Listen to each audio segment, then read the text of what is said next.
Hello दोस्तों। तो हम आगे बढ़ते हैं, जैसा कि हमने पीछे छोड़ा था कि हमारा बायोस्फीयर क्या होता है। तो मैंने आपको बताया था बायोस्फीयर में आपके हाइड्रोस्फीयर, लिथोस्फीयर एंड एटमॉस्फेयर ये सभी आते हैं। अब हम बात करते हैं कंपोनेंट ऑफ इकोसिस्टम की। तो कंपोनेंट दो तरह के होते हैं, बायोटिक, अबायोटिक। तो अबायोटिक क्या है, जिसके अंदर नॉन लिविंग कंपोनेंट्स आते हैं, जैसे लाइट, टेम्परेचर, वाटर। ये सब आपके अबायोटिक फैक्टर्स होते हैं। और बायोटिक फैक्टर्स क्या होते हैं, जिसमें कि आपके लिविंग ऑर्गेनिज्म आते हैं, जिसमें ह्यूमन बींग्स और आपके एनिमल्स। इसके बाद हम बात करते हैं ऑटोट्रॉफ्स या फिर प्रोड्यूसर्स क्या होते हैं। तो ऑटोट्रॉफ्स वो होते हैं जो अपना फूड सेल्फ रेडी करते हैं, खुद तैयार करते हैं। और रॉ मटेरियल से इनको हम प्रोड्यूसर्स भी बोलते हैं। हेटेरोट्रॉफ्स वो होते हैं जो प्रोड्यूसर्स पे डिपेंड करते हैं, यानी कि जो प्लांट्स वगैरह पे डिपेंड करते हैं, उन्हें हम हेटेरोट्रॉफ्स कहते हैं। इसके बाद हम बात करते हैं हर्बीवोर्स क्या हैं। तो जो आपके हेटेरोट्रॉफ्स, यानी कि जो सॉरी थोड़ा गलत हो गया, हेटेरोट्रॉफ्स वो होते हैं जो अपना फूड खुद तैयार नहीं करते हैं और ये दूसरों पे डिपेंडेंट होते हैं। इसके बाद हम बात करते हैं हर्बीवोर्स या प्राइमरी कंज्यूमर्स की। वो जो प्लांट्स वगैरह पे डिपेंड होते हैं, वो आपके हर्बीवोर्स या प्राइमरी कंज्यूमर कहलाते हैं। इसके बाद कार्निवोर्स जो कि हर्बीवोर्स एनिमल्स पे डिपेंड होते हैं फूड के लिए, वो आपके कार्निवोर्स कहलाते हैं। ओमनीवोर्स जो डिपेंड करते हैं प्लांट्स और एनिमल दोनों पे, वो आपके ओमनीवोर्स कहलाते हैं। इसके बाद हम बात करते हैं डिकम्पोजर की।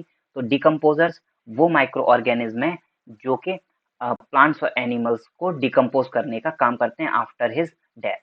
इसके बाद हम बात करते हैं फंक्शन ऑफ इकोसिस्टम की। तो फंक्शन ऑफ इकोसिस्टम में हम बात करते हैं प्रोडक्टिविटी। तो प्रोडक्टिविटी क्या होती है, rate of production of organic matter food by producers, यानी कि प्रोडक्शन रेट क्या है प्रोड्यूसर्स के द्वारा ऑर्गेनिक मैटर का। इसके बाद हम बात करते हैं डिकम्पोजिशन और रिसाइकलिंग ऑफ न्यूट्रिएंट्स की। तो डिकम्पोजिशन या रिसाइकलिंग ऑफ न्यूट्रिएंट्स का मतलब होता है break down of organic matters या biomass with help of decomposer. Decomposer के द्वारा जो आप ऑर्गेनिक मैटर्स को ब्रेक डाउन करते हो, वो आपका डिकम्पोजिशन कहलाता है। जैसे कि जब भी कोई भी फीसेस वगैरह जो होते हैं, ये डिकम्पोज माइक्रो ऑर्गेनिज्म के द्वारा कर दिए जाते हैं और फिर मिट्टी बन जाता है। Energy flow through an ecosystem. तो इकोसिस्टम के थ्रू कैसे एनर्जी फ्लो होती है, इसके बारे में बात करेंगे। तो इसके ट्रॉफिक लेवल क्या होता है, level of species in ecosystem on basis of source of nutrition. ये डिपेंड करता है basis of source of nutrition पे। इसके बाद प्रोड्यूसर्स, जैसा कि हम पहले ही पढ़ चुके हैं, फर्स्ट ट्रॉफिक लेवल जो होता है वो आपका प्रोड्यूसर होता है। इसमें आपके ये कनेक्टेड होते हैं फूड चेन के द्वारा एक दूसरे से। फूड चेन क्या होती है, एक linear sequence of organism in which each organism eaten by the next member of the sequence. जैसे कि मैंने आपको बताया था ऑटोट्रॉफ प्लांट्स होते हैं, प्लांट्स को कंज्यूम करते हैं ग्रास हॉपर जो कि आपके हर्बीवोर्स हैं। इसके बाद आपका फ्रॉक्स आता है जो ग्रास हॉपर को खाता है, और इसके बाद फ्रॉक को ईगल खाता है। तो ये आपका टर्शरी हो गया, primary, secondary and tertiary consumer. इसके बाद हम बात करते हैं जनरलाइज्ड ऑफ फूड चेन। ये आपका क्या होता है, तो जैसे कि मैंने आपको बताया था प्रोड्यूसर्स को हर्बीवोर्स जो कि प्राइमरी कंज्यूमर है। इसके बाद कार्निवोर्स इनको खाता है। इसके बाद कार्निवोर्स कंज्यूमर्स, या कंज्यूमर्स के बाद ओमनीवोर्स के बाद डिकम्पोजिशन, यानी प्रोड्यूसर्स आपका कंज्यूमर, ओमनीवोर्स आपका आगे। इस तरह से ये प्रोसेस चलती रहती है। फूड वेव क्या होता है, जब ये सारे के सारे एक साथ इंटरकनेक्टेड होते हैं, यानी कि आपके प्रोड्यूसर से लेकर डिकम्पोजर तक, इन सभी को मिला के हम बोलते हैं फूड वेव।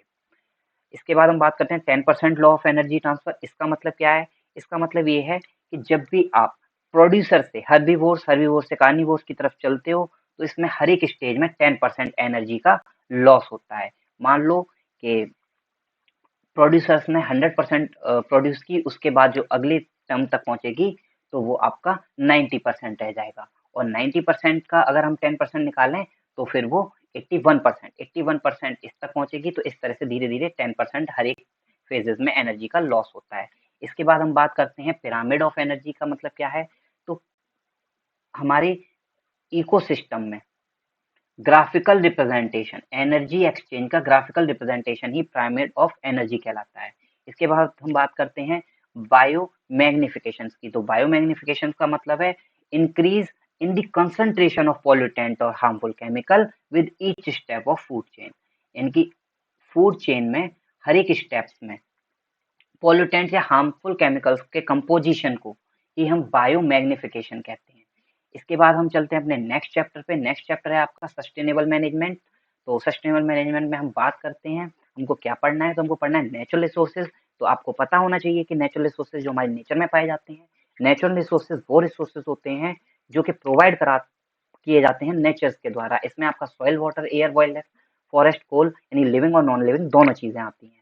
इसमें हमें manage need to manage natural resources, इसके बारे में पढ़ना है। इसमें क्या है आपका कि हमको पता होना चाहिए कि ह्यूमन बींग्स के पास जो है नेचुरल रिसोर्स की जो रिसोर्स जो है वो लिमिटेड है, यानी कि वो नॉन रिन्यूएबल्स या लिमिटेड रिसोर्सेज हैं। और utilisation of natural resources increase an exponential rate, और ये बहुत एक्सपोनेंशियल रेट से इसका जो यूज हो रहा है वो बहुत तेजी से बढ़ रहा है। तो इसके लिए हमें क्या करना चाहिए, इसके लिए हमें सस्टेनेबल मैनेजमेंट को अपनाना चाहिए, यानी कि चीज़ों का इस तरह से दोहन करना चाहिए कि वो फ्यूचर जनरेशन के लिए भी अवेलेबल हो सके। इसके बाद हम बात करते हैं 3R प्रिंसिपल। 3R प्रिंसिपल्स क्या होता है, तो 3R प्रिंसिपल्स का यूज करते हैं हम इन्वायरमेंट को बचाने के लिए, साथ साथ वेस्ट को कम करने के लिए, जिसमें कि आपका रिड्यूस आता है, यानी कि हमको चीज़ों को, जो चीज़ें हमारे पास लिमिटेड अमाउंट में उनको हमें यूज कम कर देना चाहिए। या फिर जिन चीज़ों को आप रिसाइकल कर सकते हो, जैसे प्लास्टिक या ग्लास या पेपर, इन चीज़ों को हमें रिसाइकल करना चाहिए। या फिर हम इन चीज़ों को रीयूज करना चाहिए, किसी भी चीज़ को हमें वेस्ट नहीं करना चाहिए। जैसे कि plastic bottles contains jams can be used as store pulses in the kitchen, इनका हम यूज कर सकते हैं। कुछ इंपॉर्टेंट नीचे आपके दिए गए हैं। Put a check of pollutants are Kyoto protocol, monetary protocol और रियो अर्थ समिट, इनके बारे में भी आपको पढ़ लेना है। इसके बाद हम बात करते हैं स्टेक होल्डर क्या होते हैं फॉरेस्ट रिसोर्सेज के। तो जो ट्राइबल पीपल्स हैं, जो कि फॉरेस्ट में अंदर की तरफ रहते हैं, ये डिपेंड करते हैं फॉरेस्ट रिसोर्सेज पे। और ट्रेडिशन क्या है कि peoples played an important role in past protecting forest. For example Amrita Devi Bishnoi sacrifice her life for 360 and others in 1731 to protect khejri, यानी कि आपके जो राजस्थान में जोधपुर में खिजरी ट्रीज होते हैं उनको बचाने के लिए जो थी वो बिश्नोई सेक्रीफाइस, अमृता देवी बिश्नोई इन्होंने सेक्रीफाइस किया था। और ये हमें जान लेना है, ये खिजरेली विलेज की बात है। तो ये आपका बता रहे हैं, तो इनके बारे में भी आपको पढ़ लेना है। प्रोडक्ट ऑफ फॉरेस्ट के बारे में हम जान लेते हैं कि हमें क्या क्या चीज़ें मिलती हैं। तो आपको पता होना चाहिए हमें फायरबोर्ड, लंबर्स, हनी, फ्रूट्स, ये सारी चीज़ें हमें फॉरेस्ट से मिलती हैं। इसके बाद फॉरेस्ट मैनेजमेंट की बात होगी तो हम बात करते हैं फॉरेस्ट डिपार्टमेंट की, गवर्नमेंट की। तो फॉरेस्ट डिपार्टमेंट एक्चुअल में पूरे फॉरेस्ट पे कंट्रोल रखता है, और उसके कुछ लॉज हैं जिसको हम फॉरेस्ट लॉ के अंदर पढ़ते हैं। इसमें आपको जानना है कि plantation of teak, pine and eucalyptus जो कि सपोर्ट करते हैं बायोडाइवर्सिटी को, इनको ज़्यादा सपोर्ट किया जाता है।